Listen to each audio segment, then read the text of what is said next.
Hello. How's it going, people? Welcome to the stream. Welcome. Hope everyone's had a fantastic Saturday, the 28th of June. The month is almost over, and we are inching towards the infamous situation where basically everyone said that starting July 1st, Arsenal are going to make some big signings. So, well, we are almost there, 2 days left. We are impatiently waiting for that infamous Rodrigo or Eze or Gyökeres or Sesko or, well, there are lots of fours, and ultimately pick your poison who Arsenal are going to sign. Let's just put it that way. But at the moment today, we're going to talk about transfers, but not nothing specific. Let's be real. We're just going to talk in general. What's next for Arsenal, given the June is ending? Arsenal are nearly have done already 4 signings. Smaller ones, but it is what it is. And of course, starting July 1st, there are talks that Arsenal are going to unleash the cannon, and the war chest is going to get opened, and we're going to get everything we want. So let's wait and see, of course. So we're going to talk about all that. And of course, over everything, will July pretty much for me is make or break transfer window part this summer at least. Let's just put it that way, because in August, you don't have much time to do your thing because season's about to kick off. None of the teams want to lose their best players. So unless you do it, well, not starting from this point forward till July 31st, well, it could be peakums. Let's just put it that way. So we got to talk about all that. And of course, just like last summer, this month, I think also specifically, more or less could define our whole season because it all rides on this depending on who we sign. So smash the like button before we get into all of this. Subscribe if you are new around here, aiming for that 1K before the Premier League season kicks off. We are less than 2 months away. And of course, leave your thoughts down in the live chat so we can tackle them, we can discuss them, we can do all that good stuff. So we'll see how this goes, because today I'm kind of also, again, willing to do an open mic. Let's just put it that way. If people want to join, I kind of can throw in the link. Maybe someone will join. But again, you need to have face cam, need to have, of course, microphone, and I need to know you. So that is also a big thing, of course. So big up Hyper Protagonist. Hope you're doing well. Big up AJ. Hope you have had a fantastic day. Thanks for dropping by. Big up Mubarak. Abbreviated, the problem was high price. Now RB reduced up to 70 million. So what is next? Sesko Gyökeres, according to you? Well, the way I see this, we are getting Sesko. We are not getting Gyökeres, the way I see it, at least. Sesko, but obviously it looks like both players are twerking for Arsenal. That is one thing, but it doesn't feel. But Sesko somehow strikes me with a bit more confidence, but that's only in terms of links. Let's just put that. They're more determined, more cemented, more concrete links. Let's just put it that way, as the buzzwords go, concrete and all this stuff. I think Sesko is going to be the one because Arteta wants him. Ultimately, Arteta apparently also wants to sign a striker before they fly off to Singapore. That's July 19th. So by July 18th, they want to sign a striker. And overall, I kind of feel that it actually is going to be, it's going to be the thing. It's going to be the thing. We're going to get Sesko over Gyökeres. The big question is, these both players, Arsenal are chasing them like basically mice are chasing cheese and stuff like that. It's very surprising that none of the other teams are in for them. Obviously, some of the big teams already have a distinguished big strikers. Some of them don't. And the fact that some of those teams are not even in talks and even mentioned as a potential destination is a bit of a worry. Let's just put it that way, because Gyökeres, you could argue, is the hot prospect of the summer in terms of strikers. And none of the teams that you could argue desperately need in general a striker are not in contention. You would say United maybe in for Gyökeres, but Arsenal obviously is the main one. Like, there is no Chelsea, no nothing. There is obviously Sesko, only Arsenal wants Sesko. And of course, there is Osimhen, who has been linked with teams all over the place. And ultimately, he has moved also nowhere. And it's also very surprising that Arsenal are not linked with Osimhen. That, again, on top of all of that, is a bit of a mystery, if you ask me. And why we are not linked with him also is a big question mark. Because for me, the way I see it, we should be linked with him. He is a top-notch striker, and we should be going in for him. Let's be real. Big up AFC always. Hope you're doing well today, my guy. In my opinion, the 18 days from July 1st to July 19th will define the season and the way the Arteta war as well. It looks that way. It genuinely looks that way. That's what I get. That's how I see this. Because if we talk that Arsenal are gonna pay only on July 1st to help Real Sociedad out to get Zubimendi like properly, and Arteta wants the striker by July 18th, 19th, right?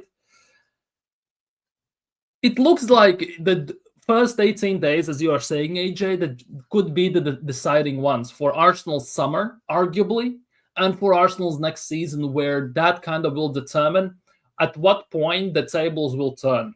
Because the tables are turning, but when they will fully turn, because it is uneasy. It feels like you're sitting on a chair. It has four legs and everything. And I would say Arteta currently is sitting on a chair with three legs. One already has been broken, and the second leg is midway broken. And this July month specifically will be the determining factor whether that leg is going to break or not. And even then, it might happen next season at some point. Like it's a very gray area for me at the moment. What makes the difference between a great player and just a normal player? Would you say dedication, work commitment? I would say yes, because this will sound weird, but I can speak only from my experience and from what I've seen and said what I have done myself. When I play football, I'm a striker or a right winger, right? When I play floorball, I am never a center because I suck at face-offs. I am genuinely good at wing because I'm a sniper.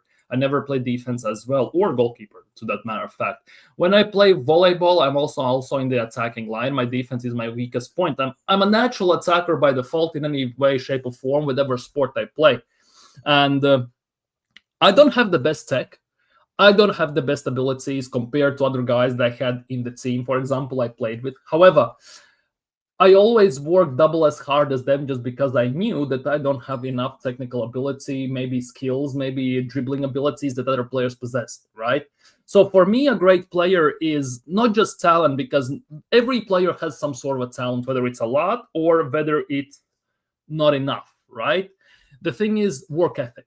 Because for me, at the end of the day, your skill, your ability, which you naturally have, is only going to take you to a certain level, unless you put in the work to kind of carry it to the top levels.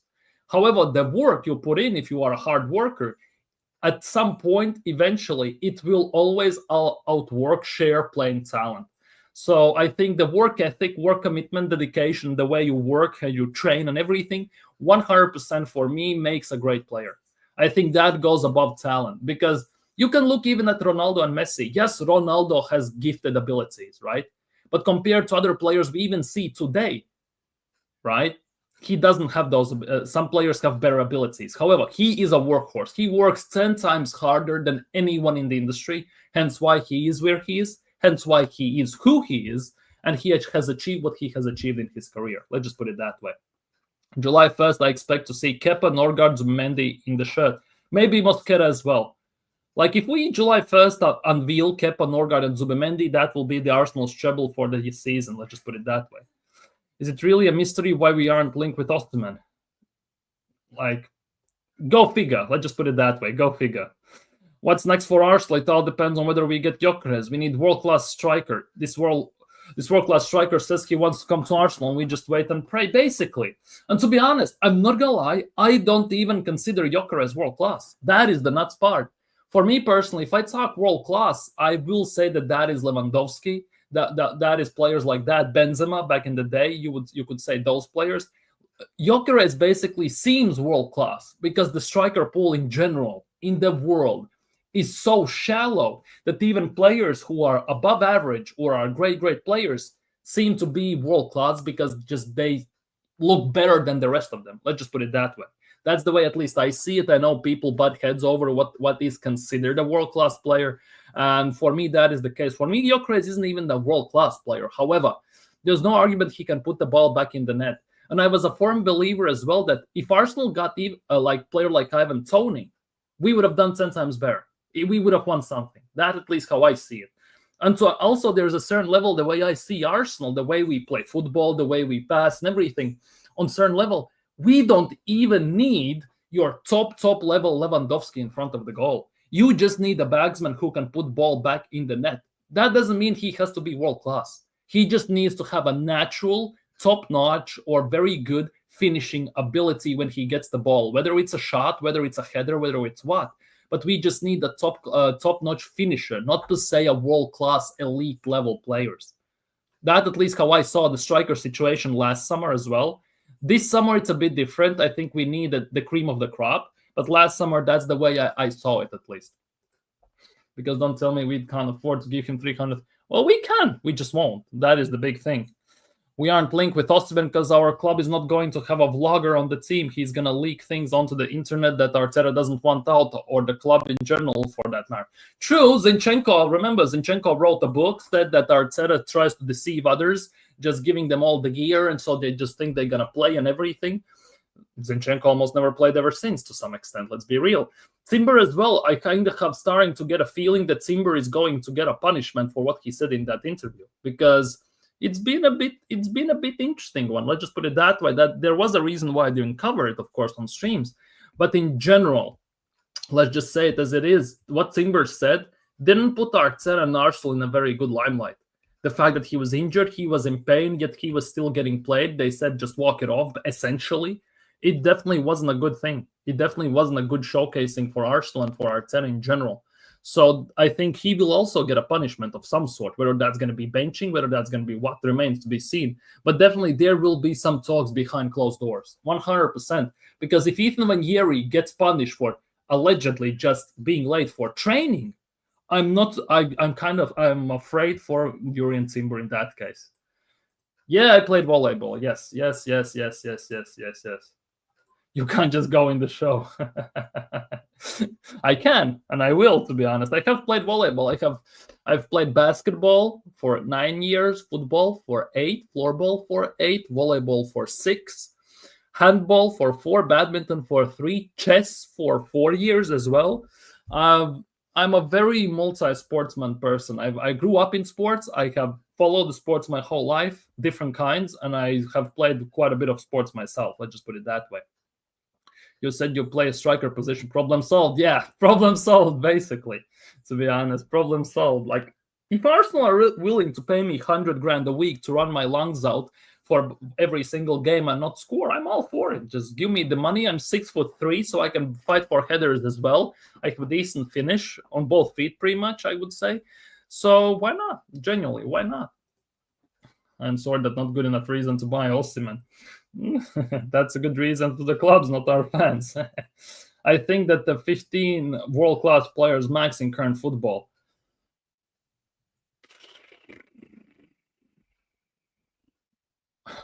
$15 max world-class. 1, 2, 3, 4, 5, 6, 7, 8, 9. Something about that, yeah. If we talk just overall, I would say something about that. 15, 16, I would say is the right estimate. Let's just put it that. If you compare to, let's just say, even olden days, when you had everyone genuinely, you had in every team some sort of a top-notch player. Definitely right now, it's very dry, to say the least. I say Gyökeres is on the verge of being world-class, just going by his performance in Champ. Like, Gyökeres, yeah, he could be very, very good. He could be elite if he gets the right move. If he gets the right move and the right coach, because I'm kind of starting to get the feeling that there are many players these days who are, let's just say, 3-4 times even better than they actually are, which at least what you see from them playing for certain teams. If they change clubs or they got a different manager who played different style, they would flourish and get much better. That's how I see it. Arsenal is included in that equation, by the way. Arsenal also, if we got a different manager who actually played to our players' strengths, to some of them, definitely, we would see completely different player from the different angle, 100%.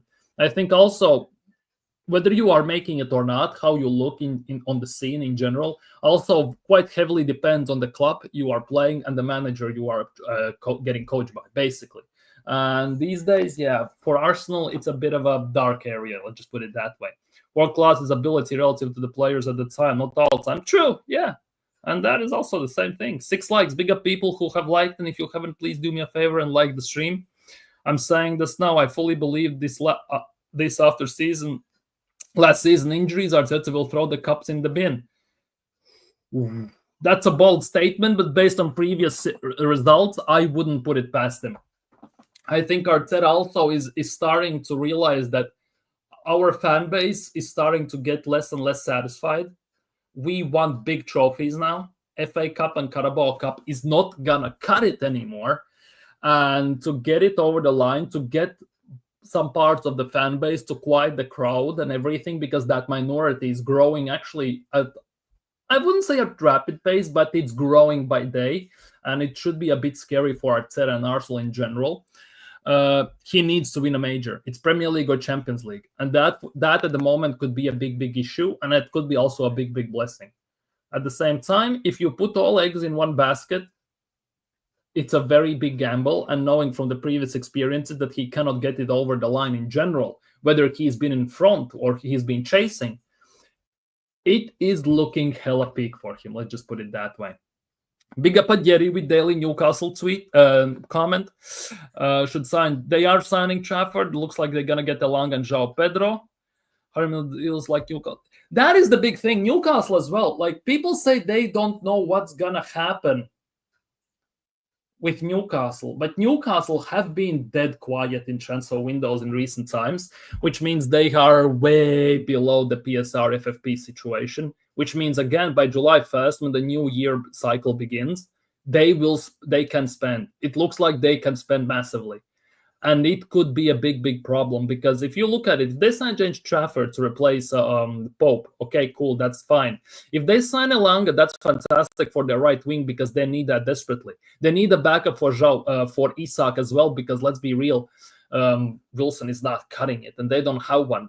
João Pedro can play also as a number 10 technically, but even though they don't play that formation, he can play as a creative midfielder.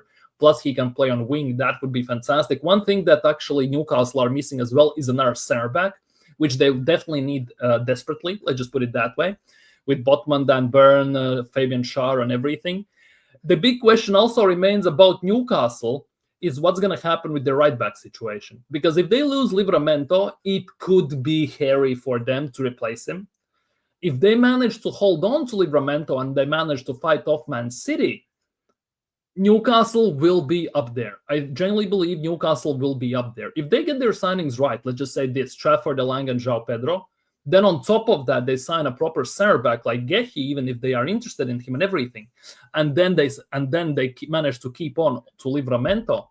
It could be very scary hours in that regard with Newcastle, no matter how you look at it. It's going to be very interesting to see how the Premier League clubs in the Club World Cup start the season. Fatigue has to play a part eventually. They're flogging their players. True, 100% true. At the same time, if you look at the teams who are in Club World Cup, it's Chelsea. Well, they have like 50 players, so they can rotate like no tomorrow. There's Man City, but they basically have two starting 11s, one on the bench, one in the starting 11, and they can rotate heavily them without losing too much quality. It's a big like that fatigue thing. It might kick in at some point. That's without shadow of a doubt. The thing about that is, though, it might kick in when it's too late for certain teams to get back into the game or to do even a catch-up. Because if it kicks in April, Arsenal might be already done then. And we all know how we tend to do in the second part of the season during Boxing Days and everything. Other teams as well, it goes. Liverpool are not even the Club World Cup, and they have signed phenomenal players. They are getting rid of some smaller players, which means they can fund some more signings. So they will be up there. They didn't even have that fatigue issue. So it's definitely going to be interesting. A PSG will be the big one to look at, in my opinion, because with PSG, with the rotation they have, they have some holes in the team, and it will be interesting to see how they kind of develop that and how they actually look at it overall. Let's just put it that way. By the way, a bit of a side note. At the moment, it's Euro Under-21 playoff finals. It's the final of Euro Under-21s. And England are 1-0 up. Harvey Elliott has scored a goal. Hutchinson plays striker. Stanford. Basically, Harvey Elliott has scored a goal. England are 1-0 up against Germany when Yeri is on the bench at the moment. So we'll see what's going to happen in that. We're going to follow it separately on occasion. Let's just put it that way. Where am I? There's the same message. Yeah, but let's be real. Like, at some point, he will learn to change the message 100%. But he puts that message, by the way, in every single stream. I am in Shane's stream, Views's, Lee Gunner, not so much anymore, although he used to. Dan Potts' stream and everything, always the same message. Newcastle are probably going to overtake us. I can see that. 100% I can see that. Even this season that just finished, let's be real, we finished 5 points above Chelsea and Newcastle or something, or 6 points, something like that, right? And City. If the season was, let's just say, like in Championship in 46 games or something like that, we actually might have fallen out of top 4. Given our situation, given how we played football and everything, we actually would have dropped out of the top 4, 100%. We got Norgard. That probably signs. They probably going to sign Simmons or something and fly with Isak scoring 25. Dude, Isak will be on for Golden Boot 100% next season if he can avoid injuries. That is the one thing. If he can avoid injuries, that is the one other thing we have to take into context, as the people say. You need to look at the context. But since, where was it? Boyton mentioned, Dio mentioned Norgard, right? You know how we talk about Party and everything, and it's looking like Peakham's with Party leaving and stuff like that? Look at this. Look at this. This is Norgard's injury history. This is Norgard's injury history. People say he's less injury prone than Thomas Partey. Extent-wise, yes, he is. I'm not gonna lie. The duration-wise, he is. But he got 2 injuries last season, 7 games missed. He got injured twice the season in 23-24 season. He missed 9 games. In 2021 he missed 37 games. So basically, on average, he misses about 5 to 7 games almost like every season. What it feels like. This is also not a good look. And looking at his age, looking what marks usually injuries tend to leave on players, and given the Arteta's meat grinder situation, how he's doing things, how he wants to do these things, it is not a great look. It is not a great look. He's 1 year only younger, not even that, less than a year if I'm not mistaken. And yeah, to be honest, I still believe that we could have given him the 11 million and everything. 11 million plus the wages we're going to pay Norgard. We could have just given Partey for a new deal. That also could have been done. Also, am I right about Arteta throwing the cups in the bin? What is the point of Kepa? Because he would play 2 games. Like, that is the case. If we sign Kepa, like, it doesn't stand to a point that we will throw cups in the bin. That also could be the case. We actually might just go with the flow and see what sticks. I think with Arteta, for me, it actually feels like we are going into the cups, Carabao and FA Cup, right? And we play in it. We participate in it. And if we get to like quarterfinals of the FA Cup, then he starts to take it seriously. Before that, he just goes with the flow, and if it happens, it happens. If it doesn't, it doesn't. Obviously, in Carabao Cup, we get a very favorable draws. We played Bolton, Preston. We played Crystal Palace, where Jesus carried us over the line quite heavily with the hat-tricks and everything, let's be real.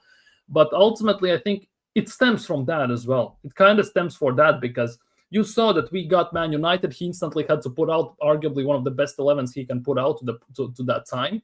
And yeah, it was Peakham's. We couldn't even beat 10-man Man United at the point. So I think he just goes with the flow and until it gets to like quarterfinals, then he maybe starts to get it seriously. We need Saudi oil magnates, as are known as well. We need something. We need Qataris, Saudis, maybe some African oil prince or like Pablo Escobar or something we need there. Kepa is just here to cause drama in training. Could be the case. Can you imagine? Kepa is in goal, we go to penalties, and we get another Sarri situation where Arteta wants to sub him off for Raya, and Kepa just says F off and stays in goal. Imagine the scenes. Imagine how vexed Arteta would be on the sidelines and how that would be portrayed in social media. I think that arguably could be the last nail in the coffin in general for Mikel Arteta, that players start to basically go against the grain and everything. The whole football world was calling Kepa disgrace, said he should never play again and all that after he told Sarri to. Exactly. But here Arsenal will always give someone a second chance. We do that. We basically have done that quite a lot. And to be honest, it's actually not a good look. And we also signed like, how do you look at this? Chelsea's 4th choice goalkeeper, because they have Sanchez, Jorgensen, Petkovic or Petrovic or whatever, and then there is Kepa. They didn't want to keep Kepa. That's why I call him Kepa Balenciaga. He's Balenciaga because he was the most expensive goalkeeper. when he got purchased. And now he basically goes for 5 million. Says a lot, doesn't it? Genuinely says a lot when the team doesn't want him on your books and everything. Might be due to with his antics, what he did, but I think his time at Chelsea is pretty much done and dusted. Watch him do it now. So with Zubimendi, get 36 by all reports. That mean Norgard 5? I don't think Norgard is going to get 5. I think he's going to get something else. What is Norgard's number? Number at Brentford. Norgard's number at Brentford was number 6. He was number 6. Number 6 for us is Gabriel Magalhaes, isn't it? Denmark national team, he was number 15. So there are some spots open. But number 5, not too sure about that one. Still kind of baffles me, the Norgard signing. Like, Norgard at the moment is our oldest player of the team, isn't he? Rest of the players are below 30. Norgard is the oldest one, and he's 31. I get why Arsenal have done this, kinda. At the same time, it's very, very annoying that we have basically swapped two good players for nothing. Let's just put it that way. Because Zubimendi doesn't replace Partey. Zubimendi is a good player. There's no argument about that. Let's be real. But he is no Partey. And Norgard is no improvement on Jorginho, arguably, even. Like, if you look at this, the way I see this, Norgard has the abilities of Partey physically, arguably, right? Abilities of Partey physically, but he doesn't have the passing ability. Zubimendi has the passing ability, but doesn't have the physical abilities of Partey. So both of them have one side of the portion of what Thomas Partey have if you put together. And that's why I think it's very, very, very iffy situation if we put it that way. And even if we look at Zubimendi's passing in general, it's not like he passes straight forward and he passes to like cut between the lines like Jorginho did once or twice when he even played. He passes it sideways. And since Arsenal are genuinely the best generals in passing it left and right and up and down and sideways, Zubimendi will fit right in. But will he be the one who's going to make the thread the needle, cut the lines last pass? I'm definitely not certain. I'm definitely not too sure about that. Jorginho had the ability to do that, but we also never utilized that pretty much. We saw it on an occasion, but overall, Arteta has basically drilled it out of the players. If you look at it even, first trainings under Mikel Arteta, remember when Lacazette did a back heel pass and everything? He instantly ran up to Lacazette and said, no flair, nothing fancy. Just pass and move. Simple passes, nothing more. And now our team plays basically like that. Nothing fancy, just pass and move, and that's about it. And the worst part is we don't even move anymore. We just pass and stand still. We hide behind defenders. There's no openings, and we recycle the ball. There's nothing ever opened anymore.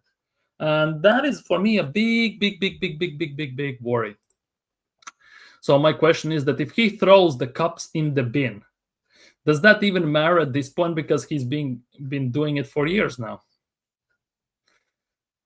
I don't know. Like, genuinely, I don't know. Because for me, Arteta is at a point where Carabao Cup, FA Cup just doesn't cut it anymore. I want the trophies. Don't get me wrong. I want the Carabao Cup. I want the FA Cup. But for Arteta, it's not enough anymore for me. He needs a major. He needs Premier League. He needs Champions League. And can he deliver that for us? No. We've been 8 points ahead. We didn't win it. We have been chasing from behind. We didn't win it. Champions League, every year we take one step forward, technically. Quarterfinals, semifinals. Next year it will be the finals. Is it a guarantee? No, it's not. We might get, for example, Barcelona or PSG again in quarterfinals, and we are out by then. What are we going to do now? Like, it's all circumstantial because Arteta is riding his luck pretty damn hard, and the luck is running out quite heavily. And to add on top of that, these group stages, and when you get into elimination stages, quite heavily depends on the luck of the draw. People say it's rigged, maybe, but at the end of the day, you need to beat everyone to get to the top. You need to be the best no matter what, and you can only beat what's in front of you. And if you don't get lucky by the draw, you better goddamn have the best tactician or best manager in the world to kind of go butt heads with Inzaghi, Simeone, At the moment, it looks like also Luis Enrique and everyone else. Big up Kyle Walsh Gunner. Big up the volcano. Big up, big up, big up, big up, big up. Hope you're doing well today, my guy. Hope you're doing well today. By the way, go subscribe to Kyle Walsh Gunner as well, by the way. Just, if I'm not mistaken, you just hit 500 subscribers, didn't you? You just hit big 500, didn't you? If I'm not mistaken, that could, yeah, you are on 509 subscribers. That is actually insane. Big up to you. Big up to you. Doing big things, doing big things everywhere. I see you on streams. I see you on Shane. I see you on views. I see you everywhere, spinning facts, trying to fight and going again what's right and demanding the standards from the club. Big up to you. Big up, big up, big up, big up. Hope you're doing well today. Hope you're doing well today. Of course, Zubimendi is a good player, but if he can't do it in the Prem, Partey gone, we're in trouble. Yeah, because if we signing Zubimendi, he plays, and he falls short, what then? We don't have a backup option. We don't have a backup plan because Partey is gone. We don't have a reliable player who has done it before to step into his shoes. Because if Zubimendi cannot do it, you're going to play Norgard for the rest of the season. What happens if Zubimendi gets injured? You're going to play Norgard once again? That is the biggest question mark over everything. That is the biggest issue here, because all at the moment our midfield, right? Merino, Rice, Zubimendi, and don't forget Sambi Lokonga, whose contract we just extended. Don't forget that one as well, by the way. And that's about it. And Norgard, right? And just think about it. If Merino gets injured, or Rice somehow gets injured, or Zubimendi, or they get injured at the same time, are you prepared for the midfield of Merino and Norgard? Norgard and Lokonga? Are you prepared for that midfield? Like, seriously. I know I am one of those players, one of those people who actually want Premier League proven players because we never signed them. Well, we do, but not to the extent I would like. We should be signing more proven proper players, right? But when we signed Norgard, that wasn't what I had in mind. Because we wanted to sign Douglas Luiz. We didn't. Caicedo, we didn't. Mahrez, we didn't. Kante, we didn't. Vardy, we didn't. Premier League proven players who actually have established themselves, who have won something, who know how to do things. We never signed the best players who are Premier League proven. We signed usually the obscure ones and everything, just so we have some bodies. In this instance, we have, what's his face, Norgard. Or we signed some player who is on the uprise, in hopes that he develops and is one for the future, like Ben White. And now even Ben White is in the dumps because of his injuries, surgeries, and Arteta has overplayed him to such an extent that he might never get back to the Ben White we used to know, at right back at least. And we all have seen that at center back, he is not it. So why we are not going, for example, and signing some of the best players from smaller teams? Why we don't do that? Like, why we are scared of that? We much rather sign Norgard for 11 million than go, for example, for Mbuemo or Wissa, for example, even, right? We much rather go and try and sign someone like Ben White. Then we don't sign Caicedo because we didn't sign him because we're gonna go for him next transfer window to keep good relations and everything. We never do that. Like, Emery wanted to sign Eze. He got Pepe. Oh, favorable payment terms. What? Favorable payment terms. Freaking hell. Big up, Kyle. Big up. Everyone's big up everyone. You love to see it. 11 likes, people. Much love to you all. It's big up, most wanted. It's not enough. We need Champions League and Premier League. He needs to go. If he doesn't win this season, he himself should resign. Facts. But now if I ask you this, would you willingly, right now, you have a job, you get 15 million a year. If you, for example, don't meet one quota and you are in the hot seat, would you willingly hand in a resignation letter? Or would you sit out the 15 million a year contract and just stick it out because it's 15 million a year and guaranteed you won't get the same salary in any other place whatsoever? At best, you will get half. At best. And same backing, by the way. Most Wanted, we should never have done because too much of a ego for that. The only way he goes the sack. Yeah. And it's insane. Why did we even rush to sign him to a new deal? Because it was already, he had 1 year left or something like that, if I'm not mistaken. And then all of a sudden, September, bang, new contract, 15 million a year. After that summer we just saw, with the cauliflower, zucchini Italian, with the Spanish merinos and everything, after and Neto and deadline day Sterling, we signed him on a 15 million a year deal. Like, what is this club doing? It's genuinely done backwards. We reward players and managers for, well, failing, isn't it? At the end of the day, we win nothing. Oh, 15 million a year. Oh, we did good in the season, but we won nothing. Oh, what the hell? Salary increase for you. I get that some players should get salary increases despite everything, because Gabriel was on 100 grand. That was just pathetic, let's be real. But overall, you should be rewarded with increase of salary based on what you achieve. Liverpool does it. Man City does it. So you have incentives. Yeah, you can add some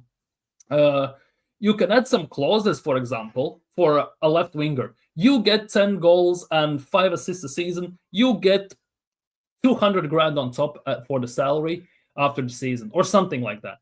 You get it.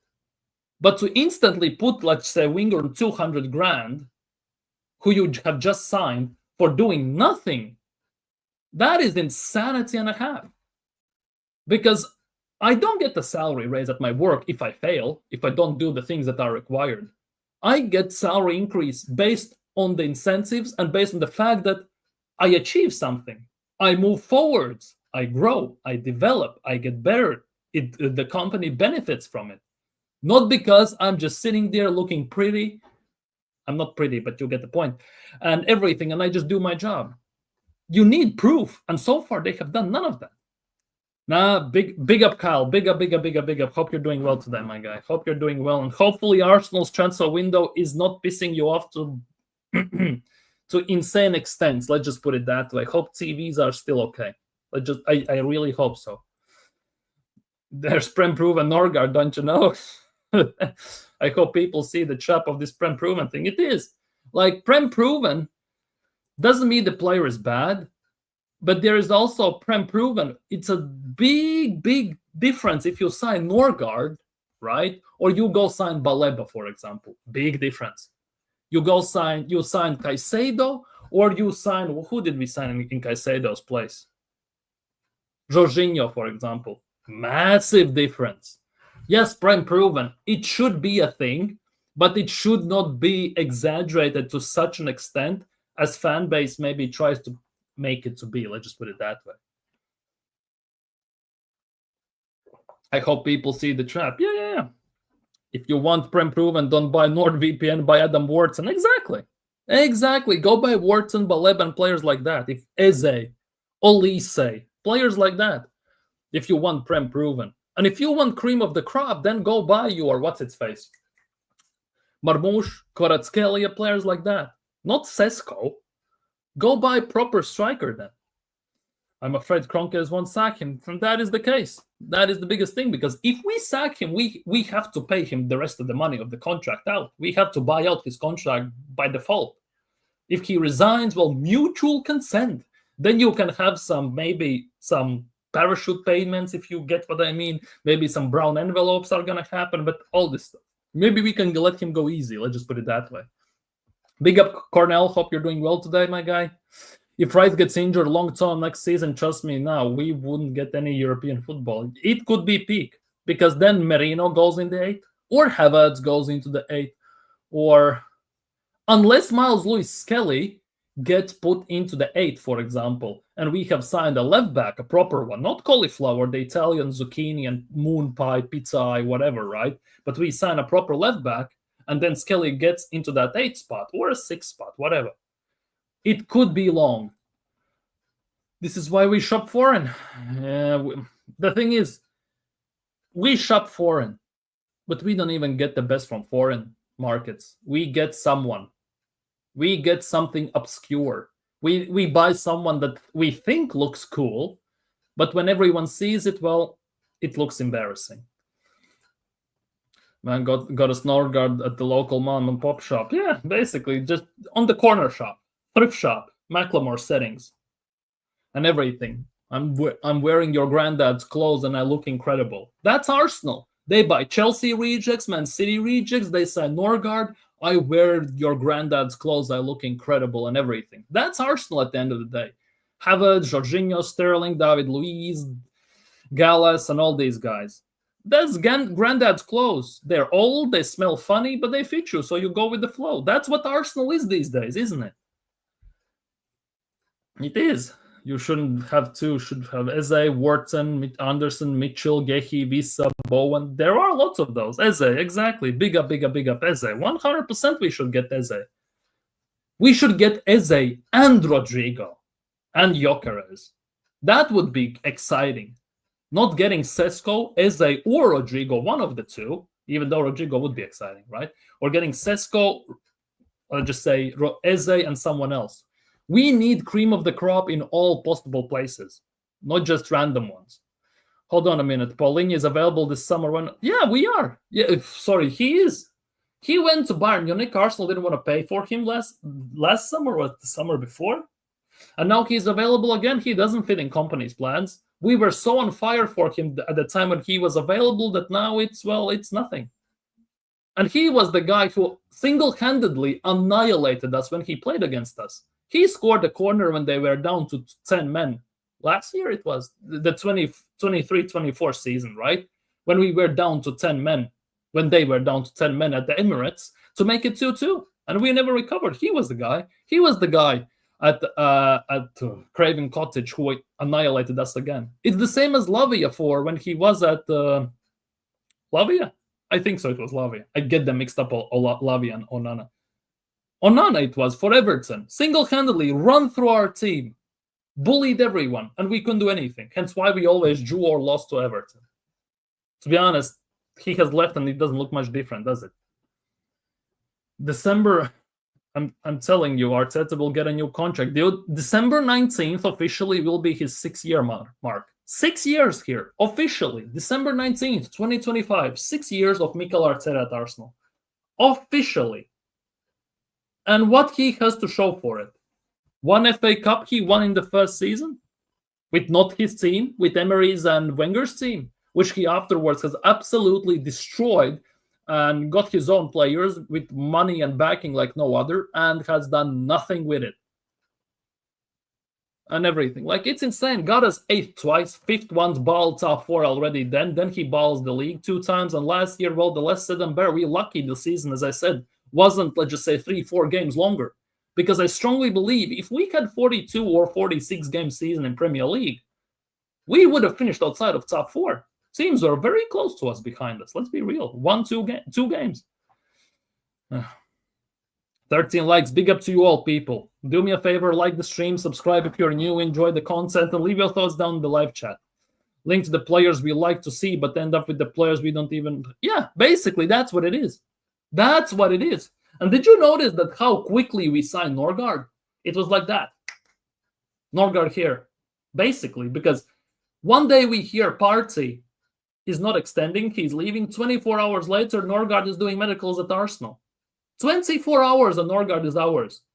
And on top of that, then afterwards I have to read that Norgard had no intention of leaving Brentford, but then when Arsenal called, he just couldn't pass up the opportunity. And on top of that, then I have to read that Mikel Arteta pushed for Norgard's move himself. He wanted him here. He better goddamn not score an own goal or disappoint us then. Jamie Gittens to Chelsea. It's considered a done deal. Yeah, I saw that on Twitter today. I was sitting there looking at things and I saw welcome to Chelsea trending worldwide. And it was, yeah, he is going there. That is the big thing. And it's actually quite nuts. Quite nuts. Al Nassr want to sign Martinelli. Allegedly, Al Nassr are linked with Martinelli. Go figure. If that is true or not, go figure. But hey, if you pay us about 60, 70 million, we are good. Oh, England are winning 2-0 against Germany under 21s. By the way, look at this, right? I'm going to zoom in. It's 2-0. Look who scored. Look who scored. Omari Hutchinson, a guy who Arsenal let go for free few years ago. He went to Chelsea, and then went on loan, kicked the ball for, let's just say, 10 games for Chelsea's main team. And then Chelsea sold to Ipswich Town for 25 million, if I'm not mistaken, or 22 million, something like that. We didn't even get a single penny.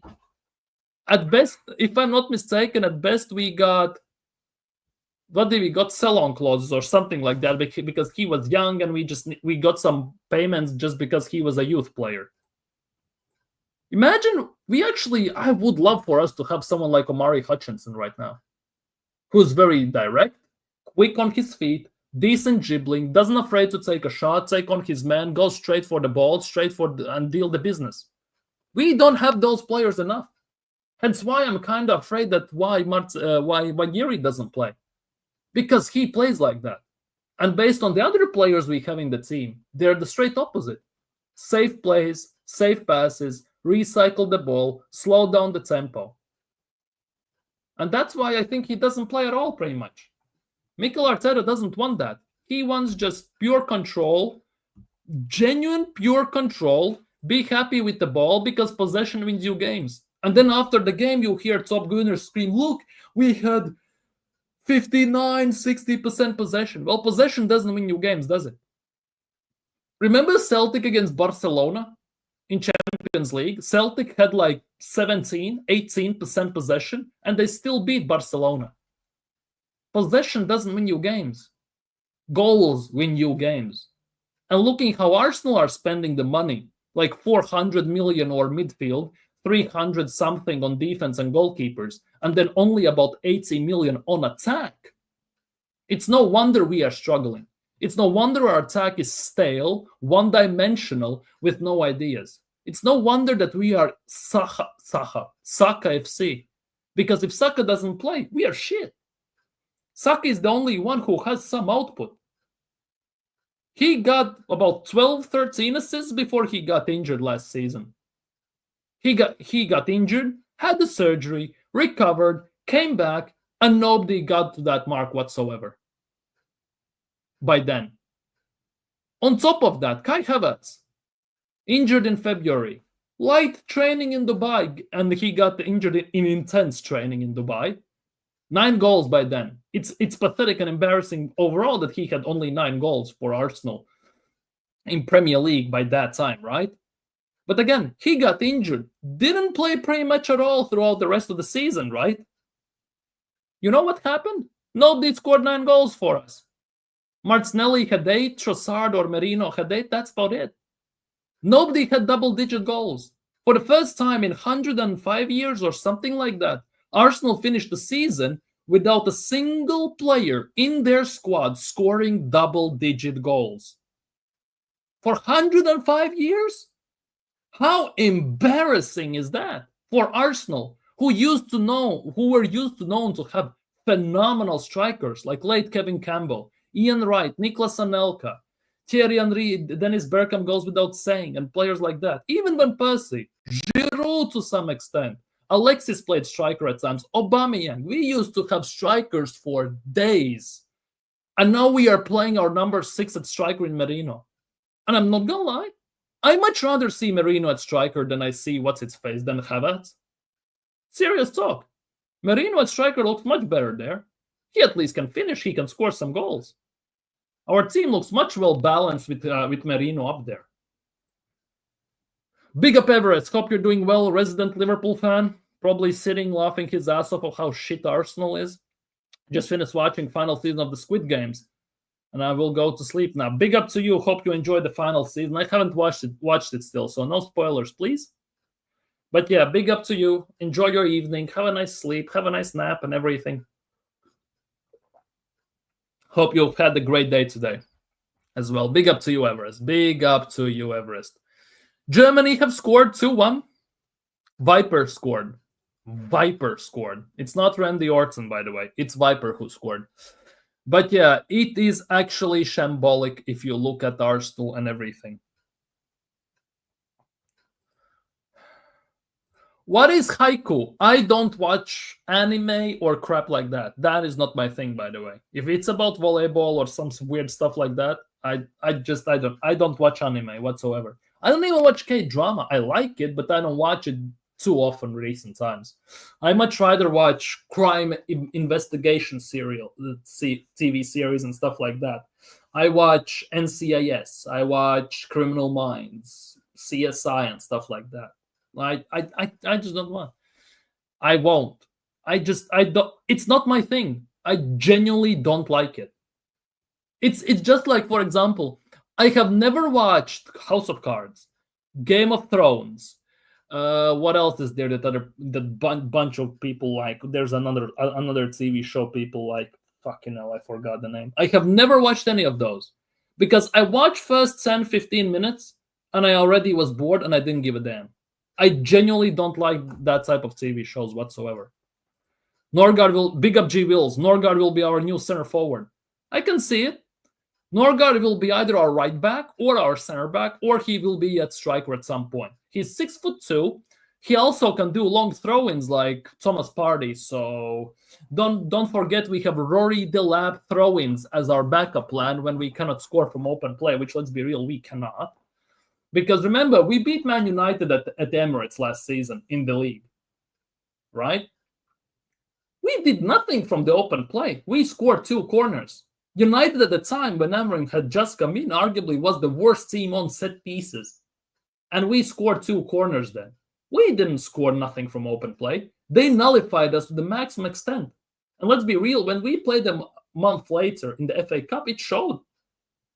We missed a penalty. That was on Odegaard. Bum-ass also should be sold quite expeditiously, heavily, and right on the spot, by the way. Swap him for Eze, for Isco, for someone like that. Don't give a damn. Just get him out of the club as well. Nah, I'm not going to watch it. Trust me, I'm not going to watch it. Trust me. Mate, forget about the holy weird things. I don't watch them. It's insane. I'm recommending quality. That ending was like you're a mank. Okay.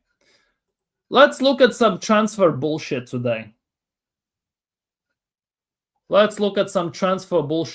Shall we? Let's make ourselves more pain. How ironic names, Nogard and Odegaard. Yeah, there is Nogard and Odegaard, basically. One is Danish, one is Norwegian. We need to sign a Swedish person like Jokeres or someone like that, and we have full Viking squad. We have full team of Vikings, pretty much. Anyways, let's see. Some transfer BS. Let's see what the media are waffling about today. Let's start off with this. Gabriel Martinelli.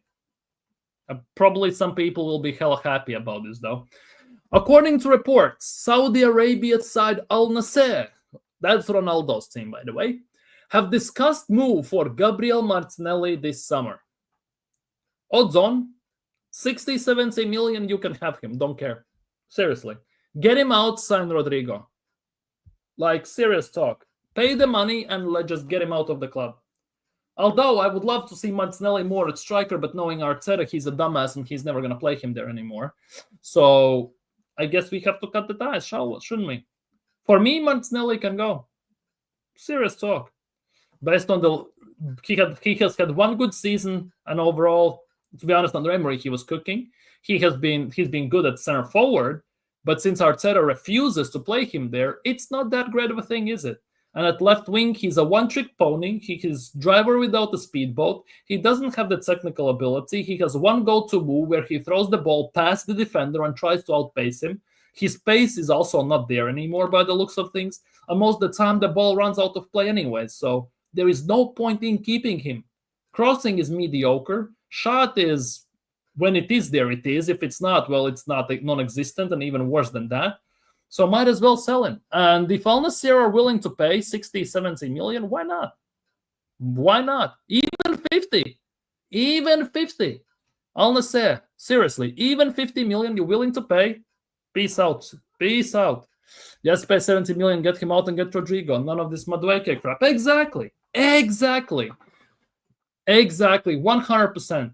Get the 70 million, add about 20 million on top, fly straight to USA. Well, we don't have to. Josh is there already, most likely, because the final is in their stadium, if I'm not mistaken.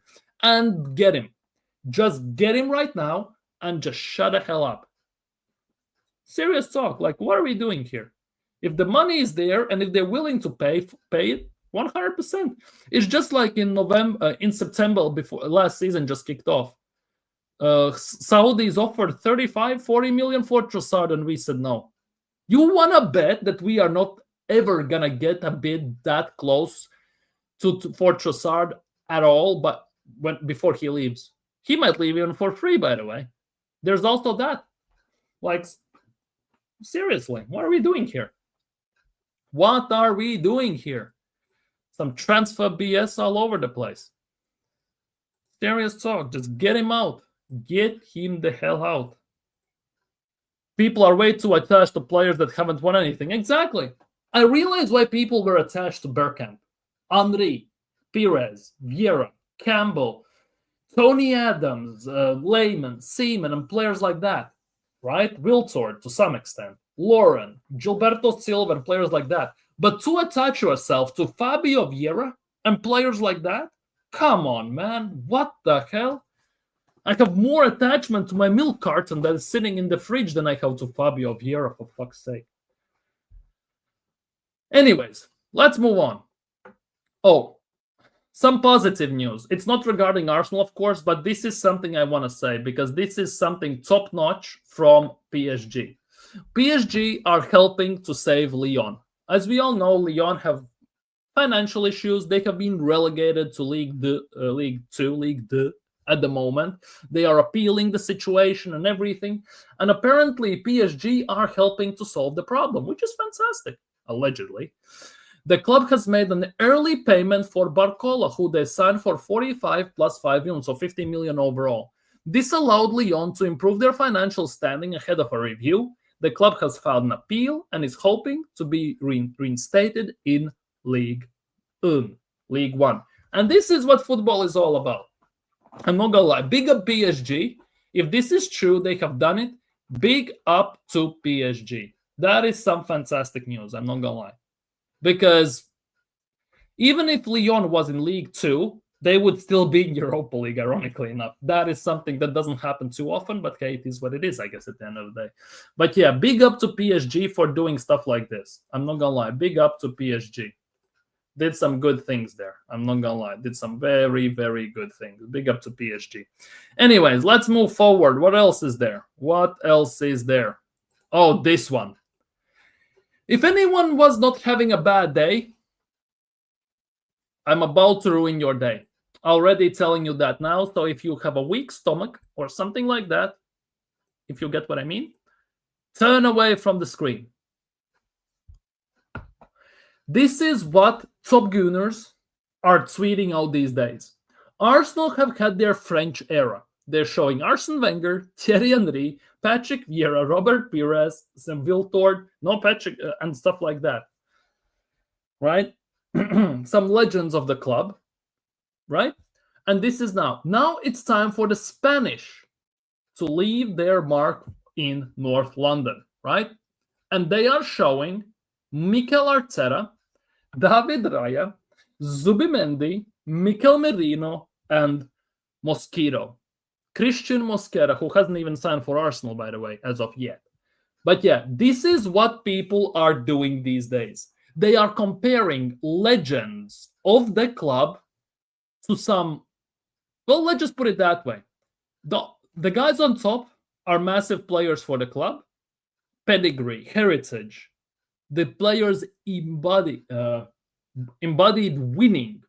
They had attitude. They had everything to do to get it over the top. And they get compared to some marshmallow wishy-washies who cannot win even against Everton at home, Brentford at home, West Ham at home 2 years in a row, and they cannot do anything. This is the state of Arsenal's fan base right now. Seriously, how they can compare these? In which universe is it possible to compare some legends of the club who arguably partially have made the club what it is today to some Spanish paella Lego-headed hair gel manager, a micromanager, a control freak who has won, well, pretty much nothing after 12 million spent right now and everything? In which universe does that make any sense? Where is the shame of this fan base to do things like that? Where is the shame? And the worst part is, it's the caption that makes it even worse. Look at the caption. Arsenal have had their French era. Now it's time for the Spanish to leave their mark in North London. I ask you this. What mark has any of these Spanish players left on Arsenal? David Raya has been here 2 seasons, 2 Golden Gloves. What a mark. Zubimendi has not kicked a ball for Arsenal. What a mark. Mosquera hasn't even signed for Arsenal. What a mark. Merino is Barrett striker where he has never played and as a number 8 or as a number 6. Got injured in the first week of training. What a mark at Arsenal. And of course, Mikel Arteta. Starting to blast You Never Walk Alone on speakers, all for nothing documentary, squeezes lemons, has a light bulb, pickpockets his own players, the ball has wrong pressure, hence why we have troubles to playing in Carabao Cups and FA Cups, and has won, well, nothing pretty much. Has spent almost as much in 5 years as Wenger has done in his 22-year career at Arsenal. Wenger, in his 22-year career at Arsenal, finished 2 times outside of top 4. 2 times. Mikel Arteta in five has done it 3 times. Make it make sense. Well, 3 times. In 6 years, 3 times. Make it make any sense. Seriously, make it make any sense whatsoever. What are these guys doing? Comparing Wenger to this fraud, yeah. We had our French era. Yeah, that French era got us trophies, league doubles, Premier League, by the way. We went toe-to-toe with Sir Alex and everyone else. And then you have this. They get compared to Mikel Arteta, a player who has never kicked a ball for Arsenal, a player who Arsenal hasn't signed as of yet, and then some wishy-washies who you cannot trade for a bag of crisps. Like, serious talk, this is effing embarrassing, to say the least. To say the least, this is embarrassing. I'm not gonna lie.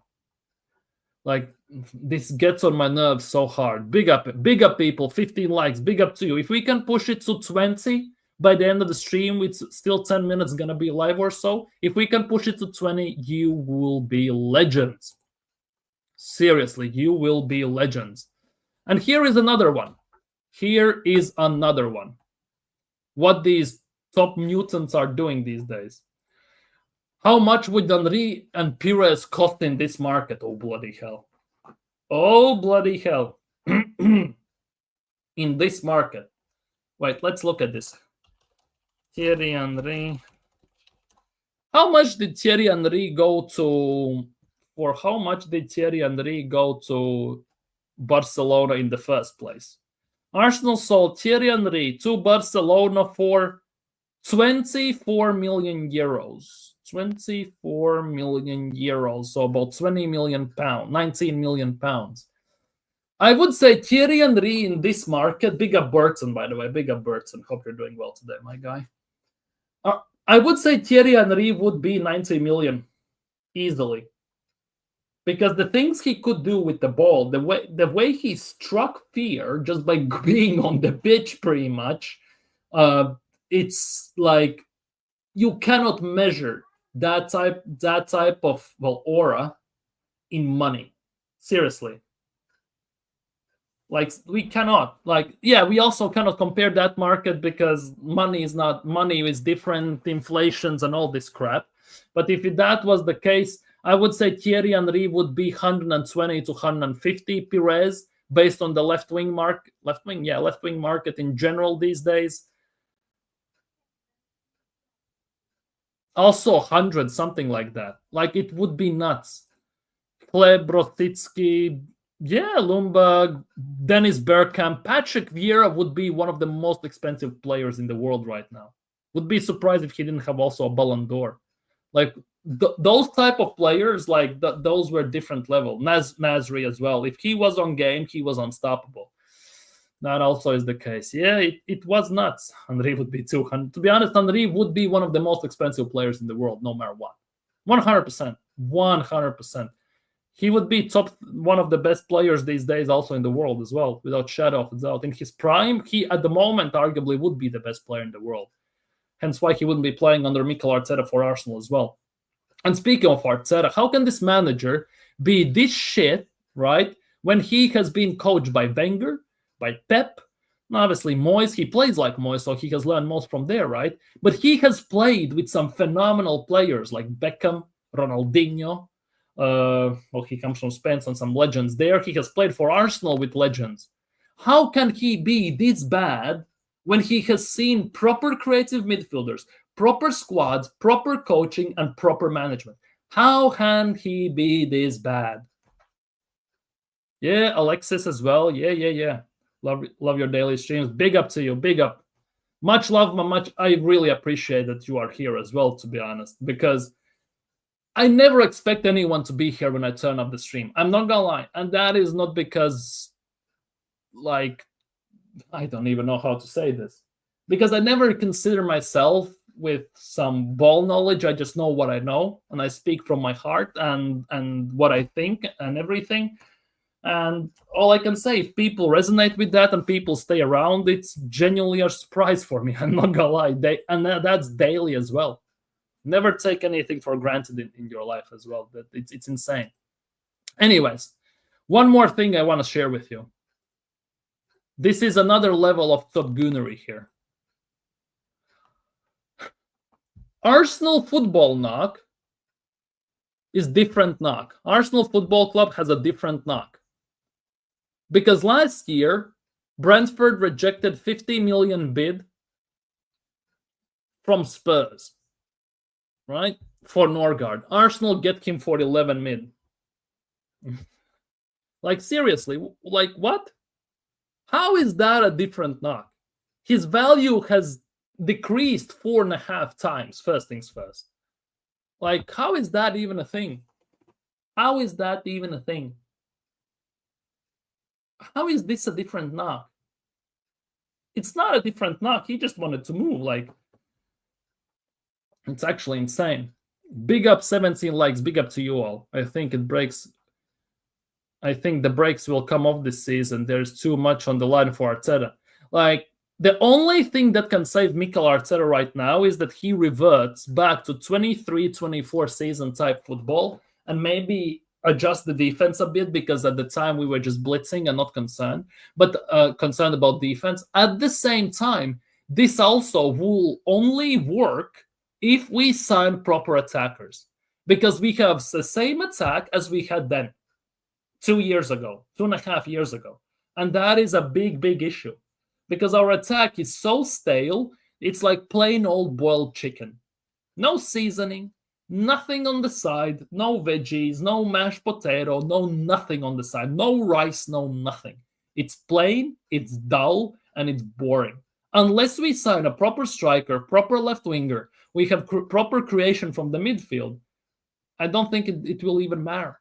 That is the biggest issue here. Could not imagine my days without... Big up to you, AJ. Big up, big up, big up.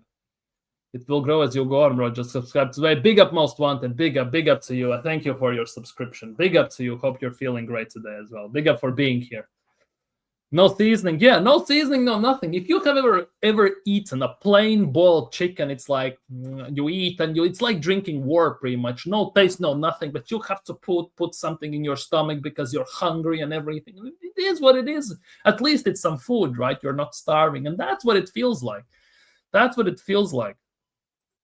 Like, that's what it is. What it is, I guess. At the end of the day, that's what being an Arsenal fan is, because we have been so starved for so long, I'm not gonna lie, we are so starved for proper players, proper footballers, proper attackers, and everything that when we get linked to even slightest attacker, it gets dressed up as the second coming of Jesus. Basically, that's what it is. Because if you get starved long enough, even the food you hate desperately, like your broccoli, I don't know what people prefer and don't prefer, right? But some people don't like broccoli. Some don't like mushrooms and stuff like that, right? Even that food starts to look like genuinely like lobster to you. The longer you get starved, the more the stuff you hate looks more appealing to you. Like it's one day, ooh, mushrooms. Second day, ooh, mushrooms. Third day, ooh, mushrooms. Fourth day, ooh, mushrooms. Yum, yum, yum, yum, yum, yum, yum. That's what it is at the end of the day. The longer you get starved, the more desperate you become. And that's what it feels like sometimes is happening with this fan base. Because we get starved for certain players, certain positions, and certain things in our club for so long that it comes to a point when even bare minimum, when the club does it, looks like they are genuinely opening us to a whole new world.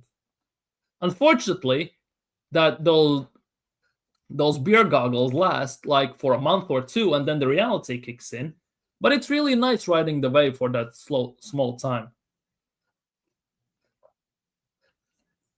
At least that's what it feels like being an Arsenal fan, I'm not gonna lie. At least in recent times, more specifically. And I'm going to say this, Arsenal is desperate. Our fans are desperate. Well, based on top Gunners, they are not desperate. But for example, a person like me, maybe you in the chat as well, I am desperate for Arsenal to sign an Alexis Sanchez, Mesut Ozil level type of player. A player that is an X factor who can do something out of nothing. Someone that basically makes you jump out of your seat at the end of the day. Because we don't have any of those in our team, do we? And when we had Alexis, you just knew he's going to do something. Even if the whole team is being dog shit during the game, you knew that he's going to say, give me the ball, I'm going to go for it, I'm going to do whatever it takes, and I'm going to get us over the line. And that's what Alexis did. And Arsenal don't have that. We don't have that X factor who single-handedly can decide the game. Rice decided the game us with 2 free kicks. That's about it. If we don't have those free kicks, well, it's going to be Peakham's. We win 1-0. Then we go away. They score early. Our legs start to shake. We don't have that cushion. Who knows if we would have won then? Like, it would be a whole different game. It's just we don't have those players enough who can have those moments of brilliance, those miracle moments to basically make us hold our breaths as the ball is in the air, as it's getting struck, and we just wait in awe to see where it's going to land, top bins or what's going to happen. We just don't have those. We just have it on occasion during seasons with Reece Nelson against Bournemouth, with Rice against Real Madrid. We have those on occasion, but we need that quite consistently to some extent. And every team has those. The big teams that can get it over the line has those, like Salah, for example, for Liverpool. City has like billion of them. Real Madrid technically has billion of them. Barcelona has billions, same as well as PSG. Arsenal have none of those. Bro, what's your take on the Sesko Gyökeres situation? I'm tired of it. I'm genuinely sick and tired of it. Personally, I want Gyökeres. I'm going to hold my hand up and I'm going to say I want Gyökeres. If you want instant impact, you'll get Gyökeres. If you want to drag out the process and all that crap for the next 50 years until I will have a beard, gray hair, I will have a walking stick and everything, you get Sesko. That's what it is, right? At the end of the day. But it is also, this will sound very weird, kinda, but it's getting to a point. If you want Sesko so desperately, if you want Gyökeres so desperately, for God's sakes, if you want Mustafi, Socrates Papastatopoulos so desperately, go and fucking sign him then. Don't drag this out for a year, 2 years, 3-year type of situation like it took us a month and a half to sign some Italian cauliflower who had good Euros. It took us almost a month to sign Merino, who was on last year of his deal. If you really want that player so desperately, then go and sign him. Enough this wishy-washy dragging these deals out longer than it should be done. It's always like that. We want to sign... Norgard gets signed in 24 hours, right? Who else we have signed? Kepa, few days. Who else did we sign? Zubimendi doesn't count. We genuinely, it took us half a year to sign Zubimendi. Since February, March, it got reported that we have signed Zubimendi. It's July 1st almost if he still hasn't been announced. It took us a half a year. Like, it makes no sense whatsoever. Bro, I genuinely believe the deal is done for one of them already. I kind of believe that as well. And this is, again, starting, that's why I have this in the title of my stream. Could July make or break this window and Arsenal season? Because I kind of starting to believe that in June, we are doing the small business, but coming July 1st, when the new yearly quota resets, basically, as it gets reported all the time, we will sign someone. Zubimendi, we haven't announced and signed because Real Sociedad's new year quota in footballing terms begins July 1st, right? Allegedly. That's the reasoning that he's given to us. If you go by that, this could be the reason why we don't have Gyökeres or Sesko still. And if you can trust any of this media, which you obviously cannot, you can to some extent, but you have to take that with massive pinch of salt when they say that Arteta wants to sign a striker by July 18th, basically just before we fly out to Singapore, you kind of can see that it could happen in July. Basically, these 18 days from July 1st to July 18th, before we fly to Singapore, could be the most detrimental almost 3 weeks for Arsenal this summer, which basically could determine our next season and summer in general. And if we don't do the necessary stuff then, there's a big possibility we might already pack it in, and let me begin again, that we're going to fail again, and it's going to be a top 6 battle. That's what it feels like at the end of the day. Oh, but be patient and be excited. Yeah, I am patient and excited. And we have signed what? Norgard, Kepa, and Mosquera potentially, and Zubimendi. No attackers still. We have signed more DMs, midfielders, or defensive players in general. We have signed attackers this summer alone. Not even talking about the 6 years as Mikel Arteta has been here almost. Like, it's embarrassing. I'm not going to lie. It gets on my nerves. It pisses me off and everything. But hey, I guess it is what it is. So yeah, I guess that is that. We had a nice chat, to be honest, today. No actual links, no nothing, just random chat and talk. It's been fun, guys. Big up to everyone who dropped by. Big up to Most Wanted. Big up to Berta, AJ, Hyper Protagonist. Big up the Volcano, Cal Walsh Gunner. If you haven't already, go subscribe. Big up to G Wheels, Dio, Cornell, Everest who dropped by. Big up to everyone who has been here. Big up YouTube Census. Hope you all have had a great day. You have been fantastic. We have hit 652 subscribers. Big up to you all. 652. We are 348 away from the big 1K. That, for me personally, is my goal, but for the beginning of the season of 25-26. It kicks off in less than 2 months, and that is my goal. Whether it's going to happen or not remains to be seen, obviously. Obviously, I wish I could stream more and do stuff more, but maybe at some point. But that is my goal. If that is not the case, obviously, by the end of the year, we must hit 1K. That is my big aim. That is my small aim. My big aim is by the start of the season. Let's see where it takes us at the end of the day. Big up, Berta, big up. We need these players in before preseason. Exactly, not what happened last season, even though those players we signed are not level that we need. Yeah, it is like that. The worst part is the longer we put off the signing of the players, the more it damages us. Because if season kicks off and we haven't got the players we need, we are already starting the season behind. Because other teams will have their players. Look at City, look at Liverpool, right? We are already starting on the back foot 2 steps behind. Because they can kick on, we have to kick off still. And if we don't sign them now, don't let them integrate into the team, adjust the team, the tactics and everything, it's going to be a very long, it's much harder to learn the tactics, the system and everything as the season progresses rather than before the season. So in my opinion, at least, that's from my experience. Obviously, game time is necessary, but you need to learn the ins and outs in general as well, on base terms, just to advance. But yeah, big up to everyone. If you haven't already, please like the stream, subscribe if you're new around here. Have a nice evening. Have a nice day tomorrow. I'm going to see you all tomorrow, as always, of course. See what tomorrow brings. Hopefully, we get some positive news. Maybe. That's a big if, of course. But yeah, that is a big thing. Getting players from teams in the Club World Cup is kind of no-go for me. I get it. I get it, 100%. I get it. We kind of need fresh ones. Although I will not say no to Rodrigo.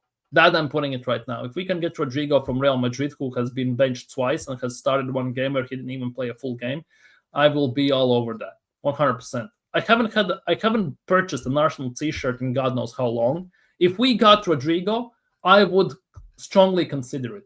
I haven't had that type of feeling at all. Like, I haven't purchased a kit from Arsenal, what it feels like, almost at all, to be honest, since I can remember. That is the thing. And if we got Rodrigo, Gyökeres, and Eze, I would entertain that idea, because Rodrigo is something different. It's a ceiling raiser. It's something that could help us break through the ceiling, the glass ceiling that we have put ourselves in against. At least that's how I see it. But yeah, so we'll see how that goes. But yeah, guys, I think I'm going to head off right now. So if you haven't already, please like the stream if you haven't already. Subscribe if you haven't. Do me that favor as well. Leave your thoughts down in comments below. I'm going to head out. See you all tomorrow. Enjoy the football at the moment. Germany just scored. It's 2-2 in Euro Under-21's finals. Benfica versus Chelsea as well in Club World Cup is happening. So I'm going to go watch that as well. But for today, I am out. So take care, stay safe, and see you very, very soon. And then again, I forgot to say this. Go check out my TikTok at Mr. Robo19TV, and go check out my YouTube short as well. So have a nice evening, and see you very, very soon. Peace.